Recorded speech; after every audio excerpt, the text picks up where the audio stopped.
I was hoping that the husband would let his guard down. Yeah. And he did. He actually started crying. He had a Wow. emotional release. And everything that was all pent up and all the anxiety, and he couldn't even look at her, it all sort of settled. And at the end, I actually said to him, my thought today before the session, my goal was to make you cry. And you did. Literally.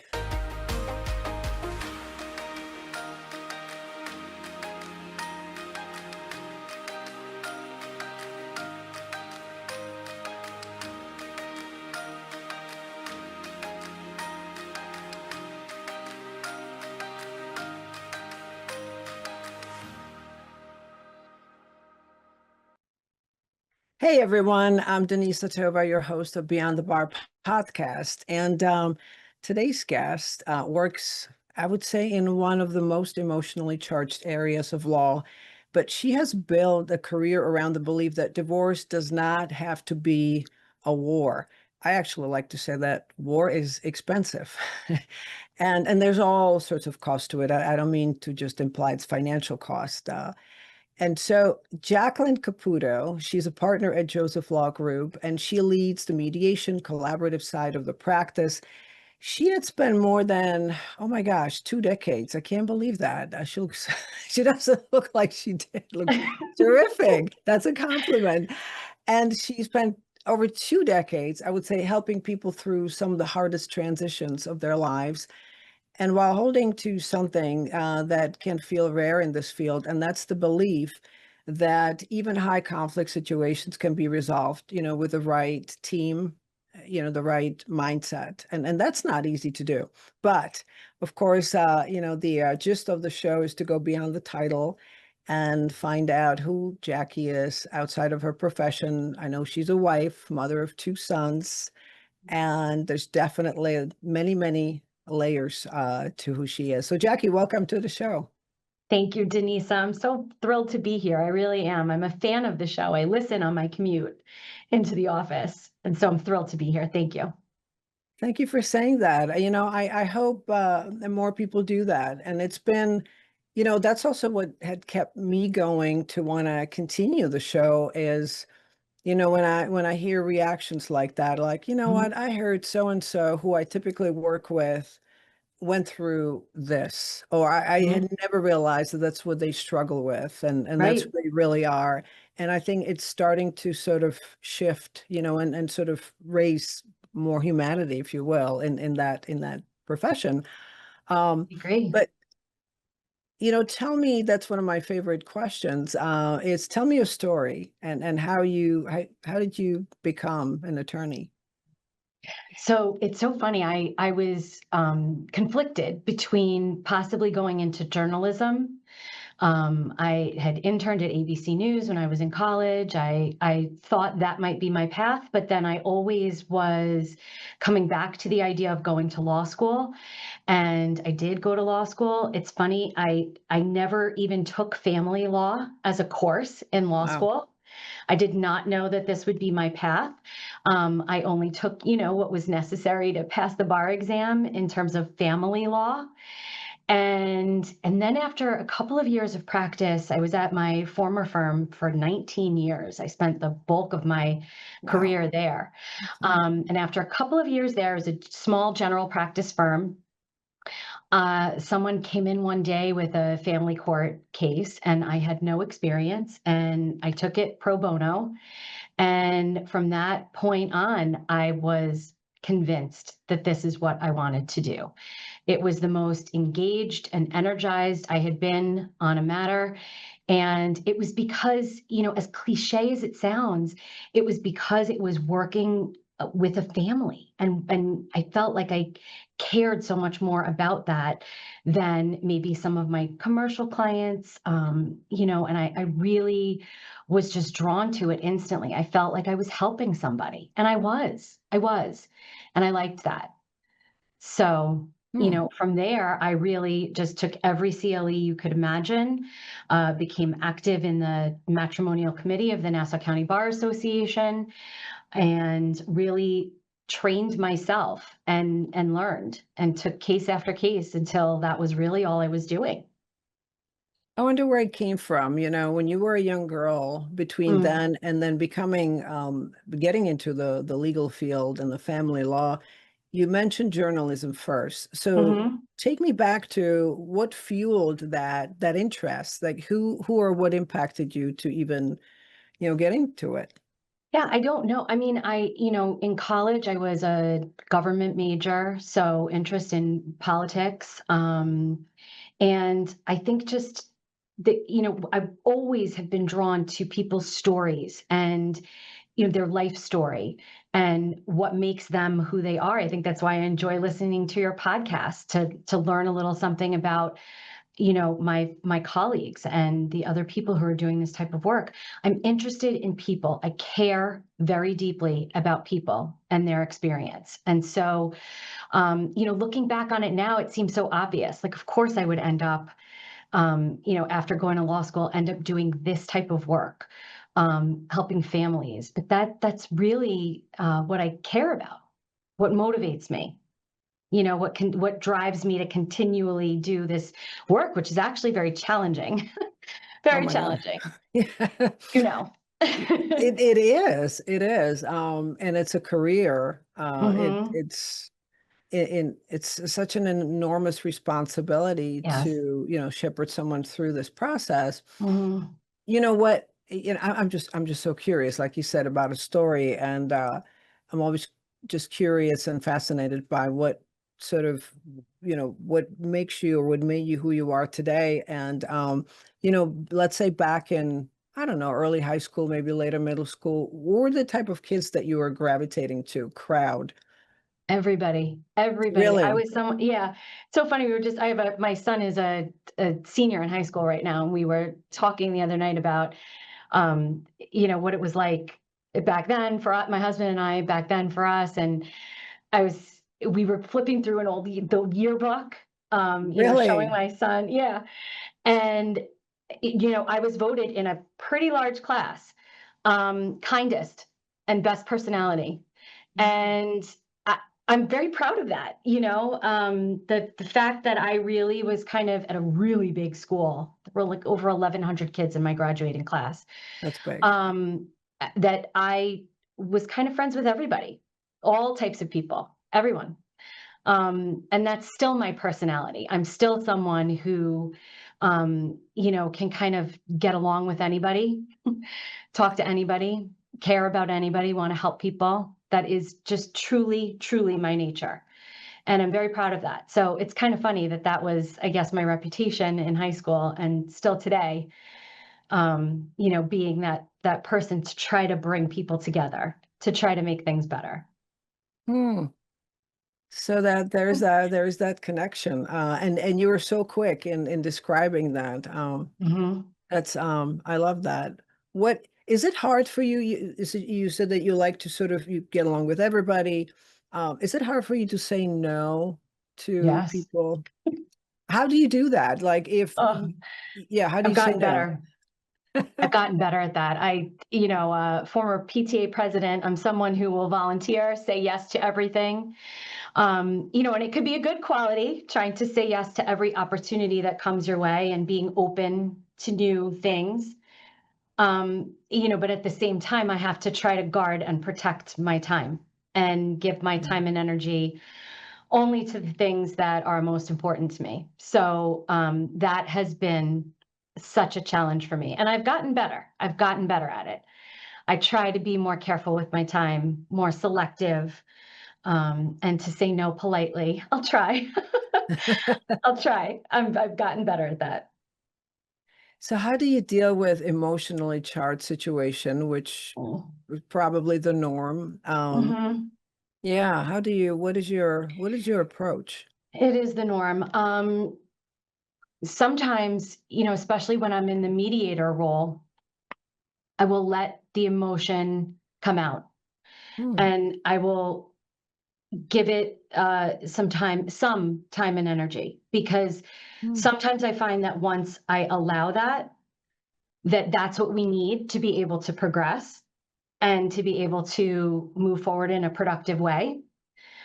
just happened a few days ago on a highly charged couple that I've been working with. And the tension between them is always so high that it's hard to be productive and get anything done. And we don't even have our meetings together. They can't be in the same room together, and so they alternate. One will come in and the other will be by Zoom. And the tension is high. And I actually thought to myself before we started our last session that I was hoping that the husband would let his guard down. Yeah. And he did. He actually started crying. He had an emotional release. And everything that was all pent up and all the anxiety, and he couldn't even look at her, it all sort of settled. And we had, after, I think this was like our third or fourth session, where usually I'd be done with a couple at that point. We finally broke through, and we finally had a productive session and got through. And at the end, I actually said to him, my thought today before the session, my goal was to make you cry. And you did. Literally. And here you go. And now everything is just developing really quickly now, and we're able to settle it. And that's all it took. So sometimes you have to make space for that. You have to allow it to happen. I try very hard to keep my clients on task and on point, and not telling every story about the fight that they had 2 years ago and what this one said and what happened there. And, try to refocus them back to what is important and relevant. Not that their feelings aren't important, but to try to keep them solution focused. And sometimes reminding them this is a very expensive meeting. So let's, turn our energy back to what we're really trying to accomplish here.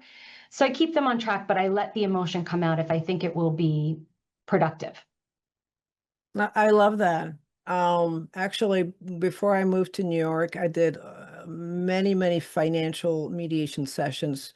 And especially, when children are not involved, and that's really the main piece of the pie. So you will, and I've always insisted having them together, sometimes on Zoom, sometimes, in their own environment. I found that having them in their own environment, but sort of together. And I said, if it's productive, if it's going to help you move forward, or maybe gain like a perspective about, the other, just kind of letting it out. I think that's wonderful. And it takes strength. So in order for you to do that, you almost have to lean into it, as opposed to in litigation. And again, I'm not an attorney, not in your shoes, but it would seem to me that you have two divided camps, and it's nothing is easy about it. But here you are dealing with, a one person here, but to try to bring two people together who are already in a conflict, sometimes looking at each other, to me, that's hard. But if you have that breakthrough, bravo, then the rest is not that it's easy again, but the healing can happen and the moving forward. Yeah. Right. Wow. It's very hard. It's very challenging. I try to set the tone at the beginning, and I will use this phrase with potential clients on a consultation, and then remind them of it again for that first session. And I'll keep bringing it up if I have to, that the work that we're doing together is a reorganization of their family. It's a different mindset. It is completely different from what's happening in the courtroom.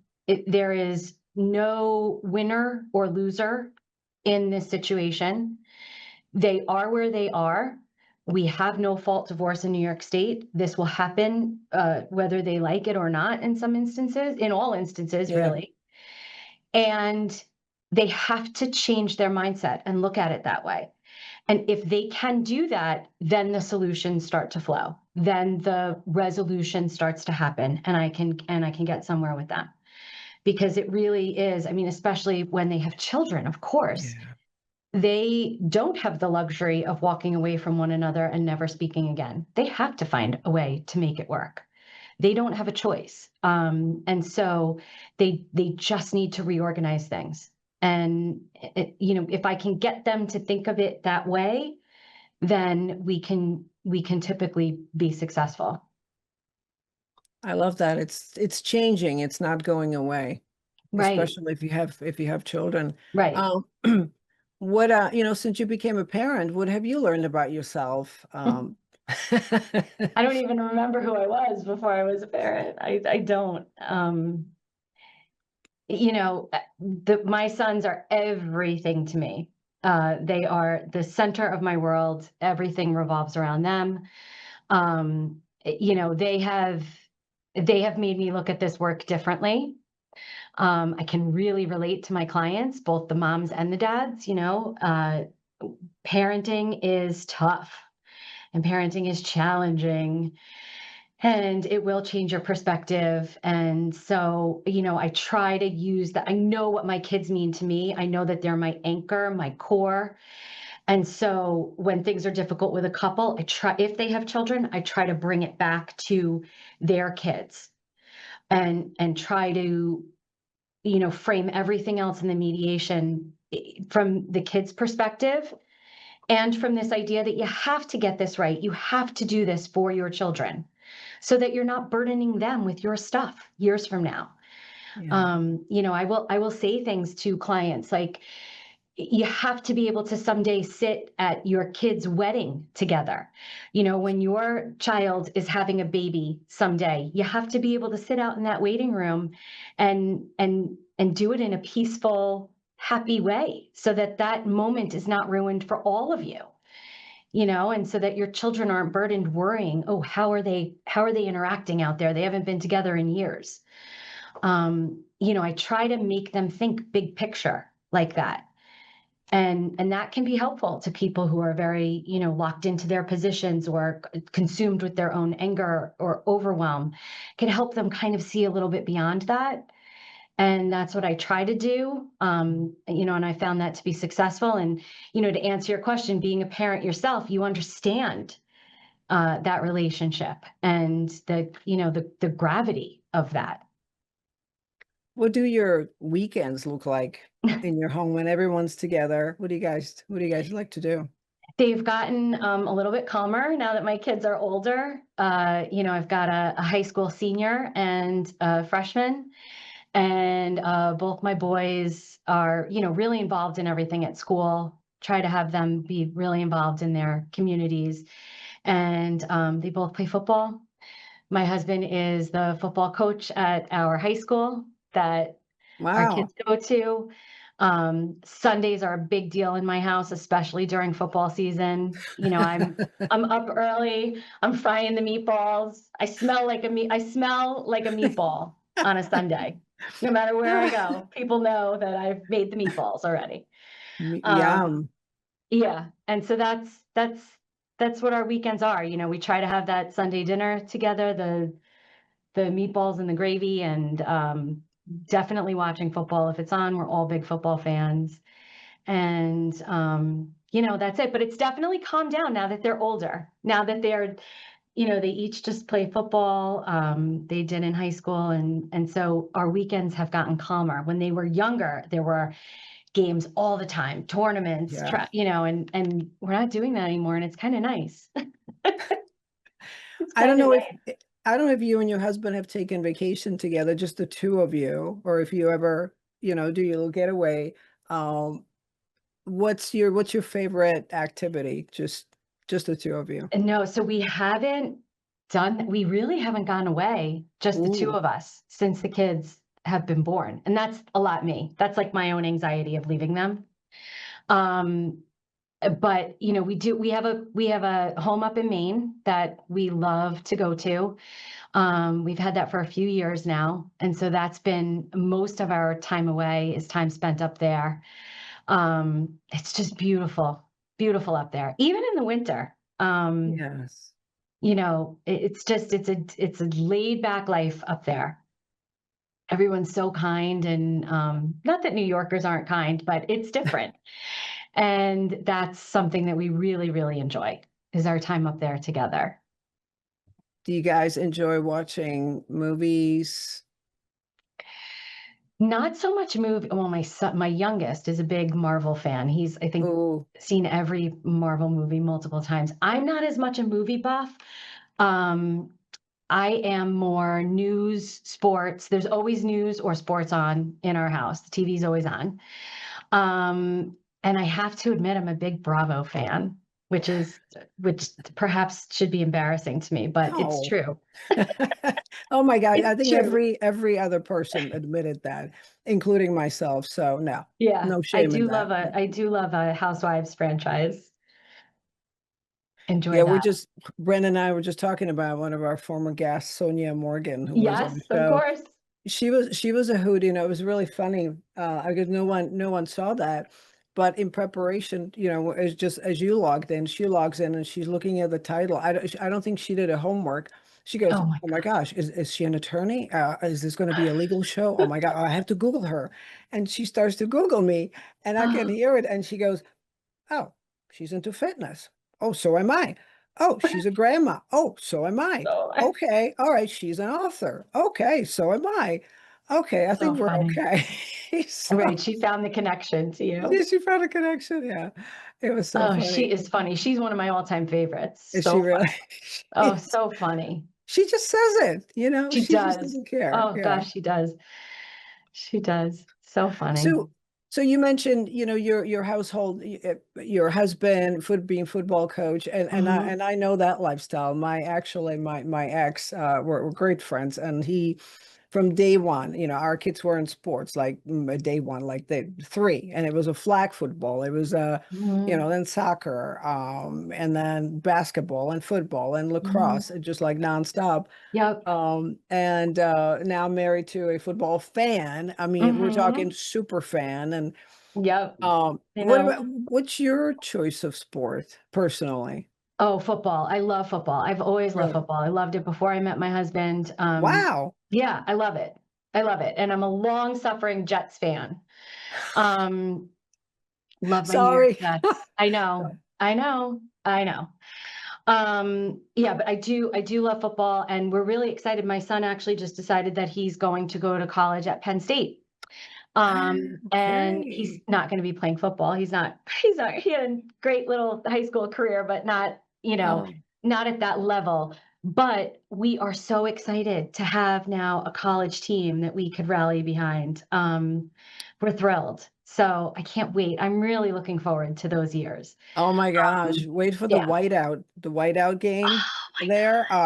Incredible. I've never seen anything like it. You've been Incredible. to it? Yeah, my Been to any? stepdaughter went to Penn State, and so my husband Glenn, he's a football freak. No, but Mhm.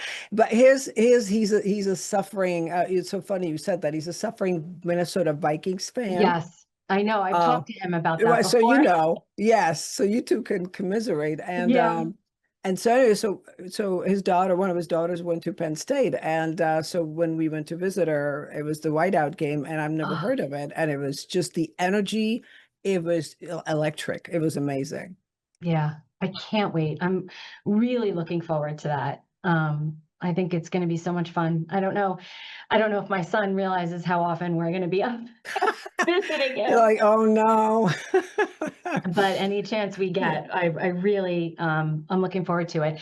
And I just can't believe what a warm welcome we've received from I mean, it's so funny. Anyone you talk to, someone knows someone who's part of that family. And Yeah, so we're learning quick. We're excited. we are.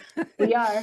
Yeah, it's it's such a like almost like a communal sport. I Mhm. being not having been raised in this country, I wasn't even raised on soccer in Europe because I was raised by a single mom, Mm, and it's not like there was a dad who was watching soccer every right. Sunday. So it was just not really that much. So when I emigrated, when I came to US, and then my former husband, he was a huge Broncos fan, and I remember my first experience. We're sitting in a sports bar. A game is to start, and he goes, "Okay, let me tell you, for the duration of the game, we do not talk. I do not answer questions. And I'm like, well, can you at least just explain to me the rules of the game? So he grabs a napkin and he just sort of like draws it out. I'm like, okay, got it. So that was my introduction into the world of football, American football. But then, and it still didn't really mean much. I'm like, why is everybody just freaking out? But when I went to a few games in Denver, and I saw that it was dusky and their families with young kids, Yeah, older, younger, and just everybody's just none of what's outside in their lives and any differences didn't matter. right. They all It's were there so for true. one cause, and Hmm. one goal is to share experience, and it was really great. It was eye-opening. Yeah, it's true. It's such fun. I love it. I Yeah, love no, it. it's really great. So, listen, you have been in the industry for a while. Yes. What are you? I don't want to necessarily say what is your advice to incoming attorneys, but like, what are you seeing that and maybe that was a little different, post COVID, and then also like with technology and everything just Mm, happening so quickly. What are you seeing with incoming attorneys that's maybe different, than when you enter the field? And yeah. I guess what would be your guidance, some tips for Yeah, them? I mean, the best advice that I would give for anyone just starting out is to get really involved in the local bar association or, the state bar association. Um, uh, the Nassau County Bar has been such a source of guidance, and the Nassau Bar, our facility we refer to as Domus, as you know, and it really is a home. It is the home base, and you know, in this post-COVID world of everything being on Zoom, I really would encourage young attorneys to get out there and go to Domus and be involved in a committee. The matrimonial law committee at the Nassau Bar has been such a source of friendship and guidance and camaraderie. And especially for me, when I was starting, and I wasn't at the Joseph Law Group back then, no one else at my firm was doing this type of work. And so it was so helpful to go and meet others that were, and people that I could ask questions to, bounce ideas off of. And it really was invaluable to me. And I'm so glad that I got involved. I wish I had gotten involved even earlier. And so that's what I would say to people is get involved in your bar association and make real connections, and that will help you. That will improve the way you're doing things, and you never know what it could lead to. I mean, there are so many times when I was tired and probably would have rather go home than to go to a mat committee meeting or something. And then, sometimes those are the nights that you meet someone new, you learn something new, and it's really, really worthwhile. um, I'm proud to say that I've just decided to join the board of directors at the Nassau County Bar Association. And I Congratulations. thank you. I feel really grateful that they would have me, and I really hope to make an impact. Working here with James Joseph, he's the current president of the Nassau County Bar. He's really encouraged me to get even more involved, and I've seen the impact that he's been able to have. And so, it's just a great thing. So definitely for someone just starting out, I would say spend some time there. It will be worthwhile. You never know what can come of it, and you will learn and grow from being there for sure. For sure. Great advice, and it was an honor and privilege to also have James Joseph on the show a while back, who, I've learned so much about his resilience Oh, and passion, yeah. and no wonder, the two of you and the rest of your team is I love your approach, and Mhm. there seems to be this great balance. You're fully committed to your clients at the same time you respect, your personal lives, and you're able to fully show up, for your families. You're Yes. so dedicated, as well as to your community as leaders, Mhm. and that really speaks volumes. And but thank you. This has been such a lovely conversation. Thank you, Denise. I really appreciate what you said about our firm. We do have a great team here, and thank you so much for this opportunity. I've really, really enjoyed talking to you. Again, thank you. This has been really terrific. And, for all of you, all our listeners and viewers, to get hold of Jacqueline Caputo, make sure that you click on the link below on a bio link. And again, make sure that you subscribe to Beyond the Bar podcast, follow us on social media. And until next time, stay curious and inspired.